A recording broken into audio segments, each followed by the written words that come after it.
ಇನ್ನು ರಾಮ ಮಂದಿರದಲ್ಲಿ ಬಾಲರಾಮನ ಪ್ರಾಣ ಪ್ರತಿಷ್ಠಾಪನೆಗೆ ದಿನಗಣನೆ ಶುರುವಾಗಿದೆ. ಅಯೋಧ್ಯೆಯಲ್ಲಿ ಹಬ್ಬದ ಸಂಭ್ರಮ ಮನೆ ಮಾಡಿದೆ.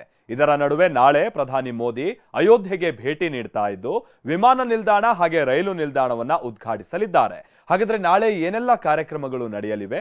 ಇಲ್ಲಿದೆ ನೋಡಿ ಕಂಪ್ಲೀಟ್ ರಿಪೋರ್ಟ್.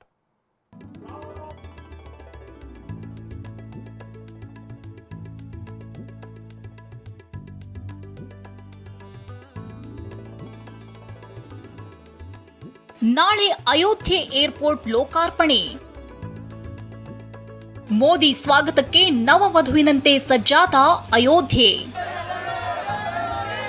ಜನವರಿ 22ರಂದು ನಡೆಯಲಿರುವ ರಾಮ್ಲಲ್ಲಾ ವಿಗ್ರಹ ಪ್ರತಿಷ್ಠಾಪನೆಯ ಪೂರ್ವಭಾವಿಯಾಗಿ ನಾಳೆ ವಿಮಾನ ನಿಲ್ದಾಣ ಉದ್ಘಾಟನೆಯಾಗ್ತಿದೆ.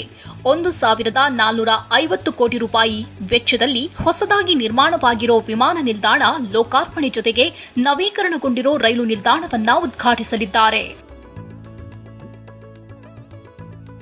ನಾಳೆ ಬೆಳಗ್ಗೆ 10:50ಕ್ಕೆ ಅಯೋಧ್ಯೆ ಏರ್ಪೋರ್ಟ್ಗೆ ಆಗಮಿಸಲಿರುವ ಪ್ರಧಾನಿ ಮೋದಿ ಅಲ್ಲಿಂದ ರೈಲು ನಿಲ್ದಾಣದವರೆಗೆ 15 ಕಿಲೋಮೀಟರ್ ರೋಡ್ ಶೋ ಮಾಡಲಿದ್ದಾರೆ.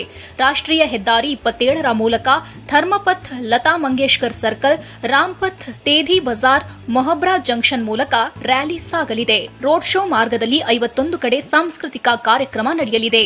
ಇದೇ ವೇಳೆ ಸಾಧು ಸಂತರು ಪ್ರಧಾನಿ ಮೋದಿಯವರಿಗೆ ಆಶೀರ್ವಾದ ಮಾಡಲಿದ್ದಾರೆ. ಬೆಳಗ್ಗೆ 11:30ಕ್ಕೆ ರೈಲು ನಿಲ್ದಾಣ ತಲುಪಲಿರುವ ಮೋದಿ 12 ಗಂಟೆಯವರೆಗೆ ಉದ್ಘಾಟನಾ ಕಾರ್ಯಕ್ರಮದಲ್ಲಿ ಭಾಗಿಯಾಗಲಿದ್ದಾರೆ. ನವೀಕೃತ ಅಯೋಧ್ಯೆ ಧಾಮ ರೈಲು ನಿಲ್ದಾಣ ಉದ್ಘಾಟಿಸಿ ವಂದೇ ಭಾರತ್ ಮತ್ತು ಅಮೃತ್ ಭಾರತ್ ರೈಲುಗಳಿಗೆ ಚಾಲನೆ ನೀಡಲಿದ್ದಾರೆ.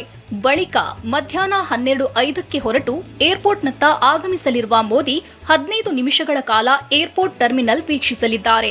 ಇದಾದ ನಂತರ ಮಧ್ಯಾಹ್ನ 1 ಗಂಟೆಗೆ ಉದ್ಘಾಟನಾ ಕಾರ್ಯಕ್ರಮದ ವೇದಿಕೆಗೆ ಆಗಮಿಸಲಿರೋ ಮೋದಿ ಏರ್ಪೋರ್ಟ್ ಉದ್ಘಾಟನೆ ಸೇರಿ ವಿವಿಧ ಯೋಜನೆಗಳಿಗೆ ಚಾಲನೆ ನೀಡಲಿದ್ದಾರೆ.